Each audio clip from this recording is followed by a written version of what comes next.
The photograph arrived without explanation. It showed some kind of mass, dark gray and pulsating. It was hovering far above the North Atlantic. It resembled a cyclone, but there was no eye of this storm, no rotation, just layers, like folds of gauze, stacked and suspended. The sky around it was eerily clear. That was the first impossibility. Dr. Mara Finn saw the image at 6:32 a.m. It was forwarded to her personal account from an encrypted ministry server. The subject line read only, "Come in." Immediately, Dr. Finn arrived at the North Strand climate monitoring facility before sunrise. The conference room was already full, unusual for a Wednesday. Technicians, military liaisons, two senior meteorologists and a man from the Department of Anomalous Phenomena, a department that, officially, didn't exist. No one spoke for the first 10 minutes. They just stared at the image projected on the main wall, a still frame from a weather satellite feed. "I've never seen a static formation at that altitude before," Mara said, her eyes locked on the impossible image. "How high is this exactly?" 68 kilometers, one of the technicians said, adjusting his glasses. She blinked.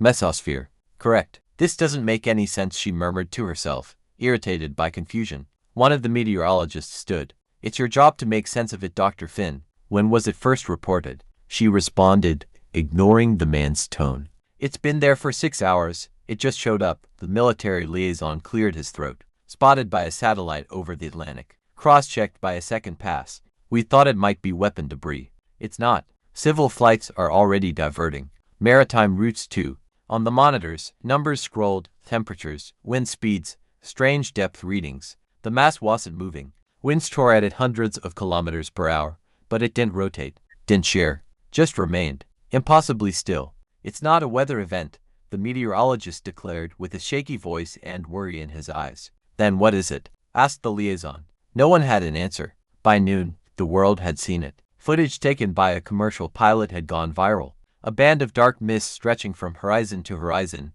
bloated and heavy, blotting out the sun. It covered a region roughly the size of North America and appeared to be growing. The shadow the cloud cast was immeasurable. On a clear day the light would dim like a solar eclipse. The sky turned a dull gray. Shadows vanished and birds fell silent. Some areas experienced perpetual dusk, the night imposing in its darkness. People on the ground began reporting changes, strange static humming in their teeth, tension headaches and a persistent low pressure in the ears. Online forums exploded. That cloud trended within the hour. Dr. Finn kept working. She had trained herself to remain clinical, methodical. Still, she couldn't shake the feeling that the air in the lab had gone stale. Something was very wrong, and not a single thinking brain on the planet could provide answers to the impossible situation. At exactly 9:43 p.m. GMT, the first sound was recorded. A low-frequency thump-thump, deep and distant. Then another, 2 hours apart. Then again, and again. Thunder, someone offered, but the radar was clear. Not a single weather system for 1,000 kilometers. The thump came again, only minutes apart.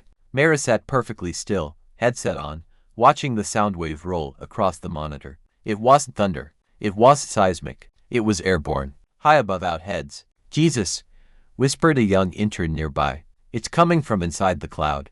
By midnight, it had settled into a rhythm, a slow, deep, drumming sound. Thump-thump, thump-thump, thump-thump, regular, relentless, as though something far, far above was knocking from the other side of the sky. Project Cerberus Veiled Field Journal entry. Dr. Mara Finn, lead meteorologist, classified, level Omega Day 1. 11:42 p.m. GMT. The cloud remains stationary. Its scale is beyond measurement. Its thick fog goes far beyond our atmosphere. The sound began tonight. Regular pulses, low frequency, origin unknown but triangulated within the formation. The collection of all data is incomplete at this time. Personal note: it is not weather. It is not man-made. We don't know what this is. Phase E, the sound of God. By morning, the drumming was heard across the entire northern hemisphere. It was no longer limited to the monitoring stations. People across Europe, the eastern United States, parts of Western Africa, and even as far as Argentina reported hearing it, not just through the air,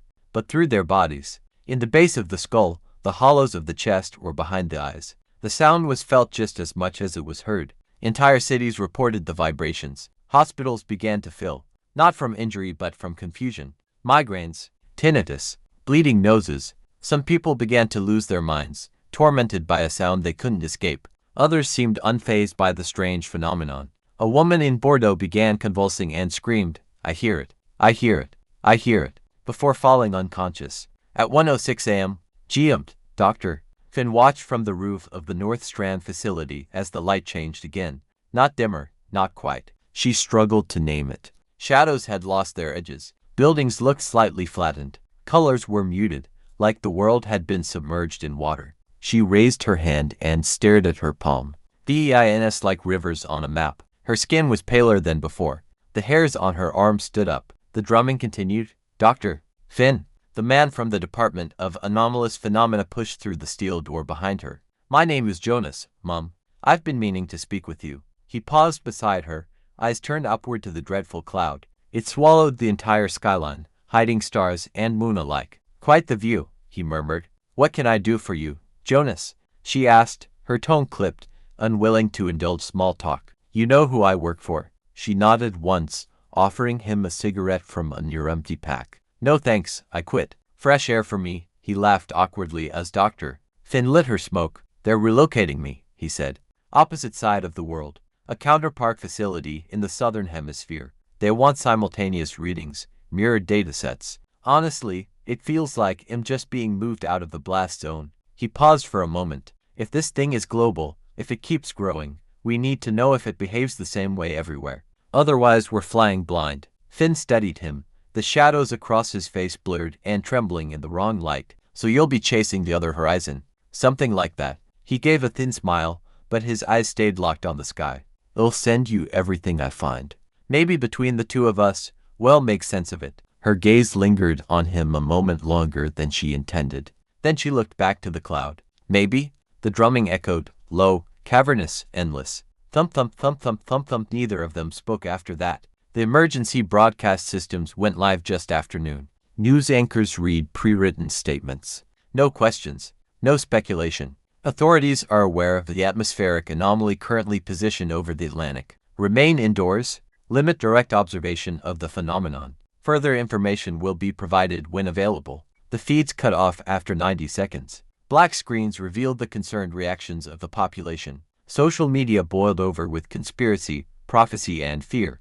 A viral clip from New York showed commuters frozen in the middle of an intersection, all exiting their vehicles, all staring up at once, dozens of them, like they'd heard a voice. Then some began to cry, others fell to their knees in prayer, all united by the oppression of complete and total helplessness. Government helicopters swarmed beneath the cloud, like flies drawn to the stench of death. Another clip from a Nigerian cargo ship showed the cloud expanding, spilling outward in curling tendrils. Vast sections of dark mist swirled within the cloud, like black sand in clear water. The crew's final log simply read, "God has returned to us." At 2:42 a.m., Dr. Finn stepped into the soundproof chamber to listen to the unfiltered live feed. She sat in the center of the small white room, strapped on the over-ear monitors, and listened. There it was, thump thump, thump thump, thump thump, the drumming from the cloud. Clearer now, more spacious, more thoughtful. There were pauses between the beats, pauses long enough to create the illusion it had stopped before it came again. She felt it deep in her ribcage, her heart sensing to the aural phenomenon. The drumming had become a presence, not sound alone, but a tidal force pressing against the earth. Every beat made her stomach lurch as if something vast was stirring within the planet itself. Then it shifted. The sound broke free of rhythm. A single, elongated groan, wet and guttural, poured from the cloud. It rippled across the atmosphere like thick, viscous liquid, sloshing into every crack or crevice it could find. The ground itself vibrating under the sonic pressure. It was enormous, impossible, something malignant, something so vast that its moan reshaped the sky. The pitch was almost beyond hearing, subsonic yet tortuously present, low, dragging, reverberating with the weight of mass she could not comprehend. The groans slithered and pulsed like the wet crack of muscle tearing, sinew stretching. A predator yawning across the heavens. Her chest heaved, her stomach twisted, her fingers tingled with the pressure of sound. Her mind screamed against comprehension. The noise was alive, shapeless, yet aware. It hung in the room like a storm that could devour everything, pausing only to let its presence sink further into her bones before dragging itself back into a wet, shuddering growl. She ripped the headphones off, trembling, sweat prickling across her skin. The chamber was silent, but not really. The sound lingered, imprinted on her ribs and skull, crawling through her blood. Was that a voice? The intern monitoring the signal turned to her, pale and crying. "No, doctor," Finn whispered. "It wasn't a voice." He swallowed. "Then what was it?" She stood slowly and left the room without speaking another word. The drumming resumed as normal. Project Cerberus Veiled Field Journal entry Dr. Marifin, lead meteorologist classified. Level Omega Day to 3:17 am. Geom cloud remains stationary. Estimated diameter now exceeds 5,000 kilometers. Audio patterns continue. Rhythmic, biological, possibly vocal. Global symptoms reported. Neurological disruption, auditory hallucinations, emotional volatility. Mass hysteria. Thousands of casualties across different countries. Burst eardrums and internal hemorrhaging. Public unrest increasing. Governmental control deteriorating. A plan was initiated to obtain a visual of the sound source. Jonas' team ran 3 LiDAR sweeps from orbit, from a U-2 spy plane, and from a modified weather balloon. Orbital scan. Return no depth readings. Not zero, just nothing. As if it struck open air for 1,000 meters, then refused to return. Plane scan. Logged 1 frame of internal structure, looked like bone. A moment later, the image glitched, reloaded, and showed a perfect sphere the size of a mountain. Then static. Balloon feed. 20 minutes of telemetry before loss of signal. Internal layers visible, fibrous, twitching. Final frame. A shape in the center. Spindled. Elongated. Symmetrical, but wrong. Our analysts ran it through edge detection software. The results were disturbing. It resembled a face, but only when you did look at it directly. A convergence of lines, folds, and textures that formed something odd. One technician collapsed during image review. Said she felt like it could see her. I saw it too. Just once. It didn't scare me. It just made me feel ashamed. We've locked the files. Project code. Cerberus Veil. Access. Visualize systems only. No human review permitted. Effective immediately. Personal note. Jonas agrees. There's something in there. Has gone south, into the dark. I don't know when I'll see him again. I think it's stretching. Phasey the arms doctor. Finn jolted from her sleep, her phone vibrating on the steel table. She had passed out at her desk. Overworked and exhausted, she grabbed her phone. The screen read Jonas up. Finn. Jonas' voice came sharp, urgent. Are you seeing the latest readings? Her pulse quickened. The cloud had been behaving differently. The drumming was heavier, more insistent. Thump thump, thump thump, thump thump. I'm watching. It's intense. But nothing new yet. Thump thump, thump thump, thump thump. Intense. His laugh was bitter. Intense doesn't cover this. The subsonic pulses.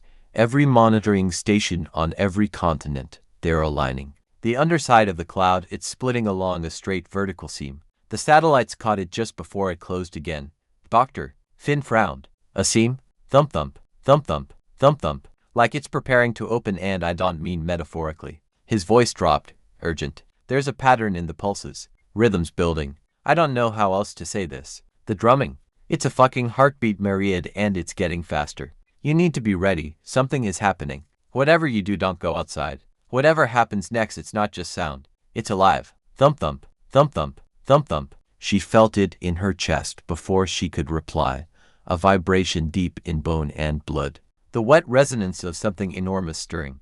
Jonas, I stay calm. Lock yourself in. Go to the bunker now. The monitors are there. You can observe. Whatever you do, do not fucking step outside. Then the line went dead. A heartbeat later, across the northern hemisphere, a vertical fracture tore through the sky like a wound. It widened with deliberate slowness. Layers of mist peeled back in fleshy folds. Shadows deepened, bending the space around it. A deafening, sticky, squelch-like tearing flesh echoed across the hemisphere. Behind it was a darkness that seemed to breathe, vast and unfathomable. A darkness that bent perception. No camera could capture it. No eye on the planet was built to perceive such a biblical event. Without tremor or trumpet, the cloud opened. What lay inside was not lightless, but unknowable. Some said it was a mouth. Some said it was a wound. And from it came the sound again, louder now, clearer. Something wet and vast and pulsing. Something impossible, not breathing. Malwing.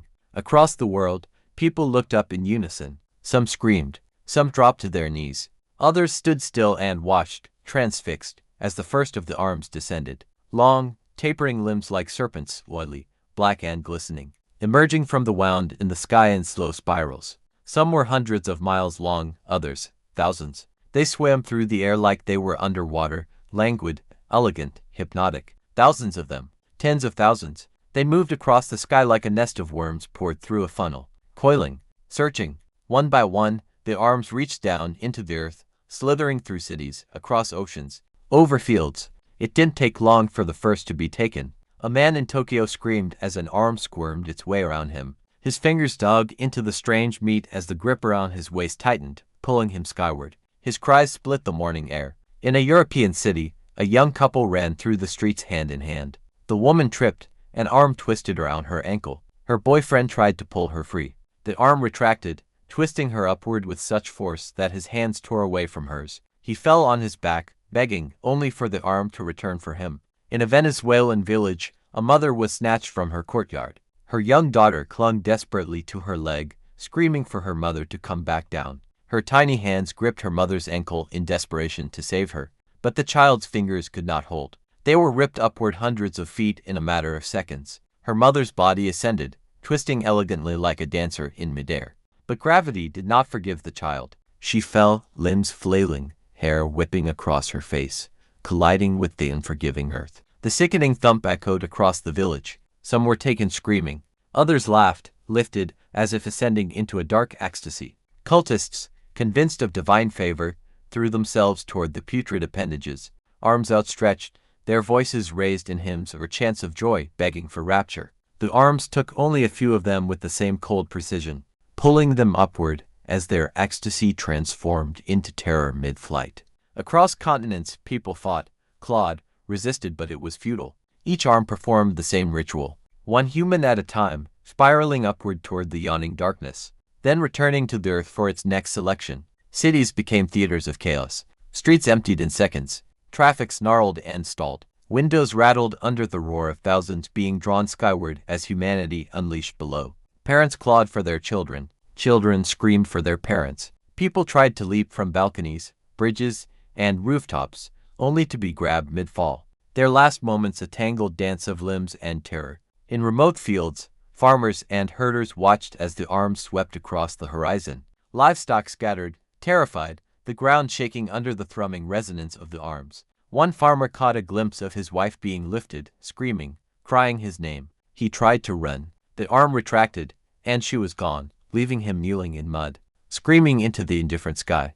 Over the first 12 hours, over 40 million were gone, more than the entire population of Canada. By 48 hours, estimates climbed past 90 million, entire nations devoured by the sky. Children, the elderly, the healthy, the sick, criminals, priests, lovers, the lost. The arms moved like a living tide, slow but inexorable, elegant in motion but grotesque in function. Each human was treated as a singular prize, twisted upward toward the infinite. The process horrifyingly meticulous. Dr. Finn watched from the bunker as the monitors flared with the streams of abductions. Faces contorted in panic, joy, or disbelief. She could hear them through the cameras. Screams and prayer that layered upon one another like a living symphony of terror. The arms paused briefly over cities, observing, coiling and uncoiling. Their thick veins pulsated. They seemed to savor the fear. Then, with chilling patience, they selected again, dragging the living toward the maw. Over the 57 hours, the northern hemisphere emptied in a relentless, mechanical, almost ritualistic harvest. Every arm returned repeatedly to the skies wound, each human plucked and lifted, until the air was thick with echoes of terror and awe. By the final hour, Dr. Finn could only stare at the screens, numb. The arms paused at last, holding their harvests aloft for a long, silent moment, as if counting, observing, savoring. Then they began the slow, deliberate retreat, one by one, carrying their captives toward the unknowable darkness that had given them form. Over for hours, the sky had closed and survivors emerged from false shelters. The world was left in silence. Only the sound of the drums remained. Thump-thump, thump-thump, thump-thump. Project Cerberus Veiled Field Journal entry Dr. Marifin, lead meteorologist classified, level Omega.